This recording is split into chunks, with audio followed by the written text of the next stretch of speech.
शिवाजी महाराजांच्या पुतळ्याच्या संदर्भात आम्ही चौकशी केली, काही लोकांशी संपर्क साधला। त्या टेंडरचा जो कॉन्ट्रॅक्टदार होता याच्या सानिध्यात असलेल्या काही लोकांशी आम्ही चर्चा केली, तर त्या कॉन्ट्रॅक्टदारांनी कंत्राटदारांनी स्पष्ट सांगितलेलं आहे की मी एक तथाकथित पुढाऱ्याला या संदर्भात मी त्याच्या निवडणुकीला मी पैसे दिलेले आहेत आणि सगळ्यात वाईट घटना की शिवाजी महाराजांचं नाव घेऊन शिवाजी महाराजांच्या पुतळ्याच्या सुशोभीकरणामध्ये कोणत्या पुढाऱ्याने पैसे खाल्ले याचा तपास पोलिसांमार्फत माननीय आयुक्त यांनी करावा। जे काही सत्य आहे, कोणी पैसे घेतले असतील, कोण कंत्राटदार खोटा बोलतोय असं असेल तर त्याची देखील तपासणी माननीय आयुक्त यांनी करावी आणि जे काय आहे सत्य हे जनतेसमोर शिवभक्तासमोर आणावं हीच आमची एक शिवभक्ता नात्याने आमची कळकळीची विनंती। 2024 नोव्हेंबर-डिसेंबरच्या दरम्यान माननीय आयुक्त सोलापूर महानगरपालिका यांनी छत्रपती शिवाजी महाराजांच्या पुतळ्याच्या संदर्भात एक बैठक आयोजित केली होती। या बैठकीचा सारांश असा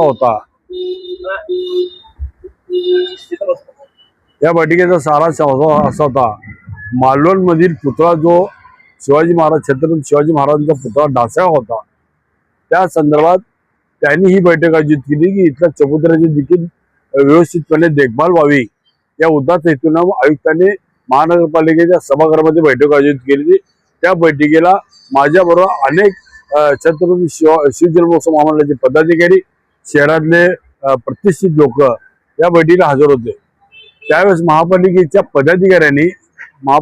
अधिकाऱ्यांनी एक स्टॅच्यू तयार केला होता आणि त्या संदर्भात त्यांनी माहिती दिली होती की हा पुतळा उभा करत असताना जवळजवळ 30-40 वर्ष झालेले आहेत आणि या पुतळ्याची जी खालची मजबूती किती आहे याचा विचार करावा या ह्याच्याने त्यांनी एक समिती नेमली होती आणि या समितीच्या मार्फत हा पुतळा पुन्हा किती वर्ष खाली टिकेल हा जो चबुतरा याचा विचार करून मग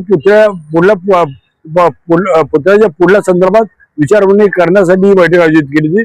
त्या बैठकीमध्ये अधिकाऱ्यांनी सांगितलं होतं की आम्ही पुतळ्याचा असा म्हणजे चबुतरा काढणार आहे आणि नवीन चबुतरा तयार करून त्या ठिकाणी महाराजांचा पुतळा उभा करणार आहे आणि तो पुतळा 19 फेब्रुवारी 2025 पर्यंत या पुतळ्याला आम्ही पूर्णरित्या करून देऊ।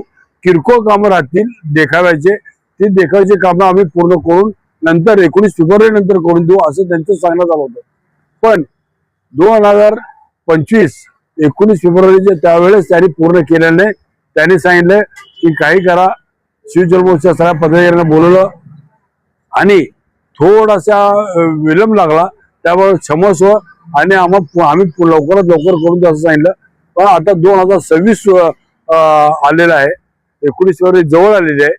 शिवजयंतीचे सोलापूर शहराने संपूर्ण महाराष्ट्रात आणि देशामध्ये वारं वाहत आहे आणि अशा वेळेस त्या पुतळ्याला पाहायला गेल्यानंतर ज्या पद्धतीने सोलापूर महानगरपालिकेने सांगितलं त्या पद्धतीने काही घडलेलं नाही।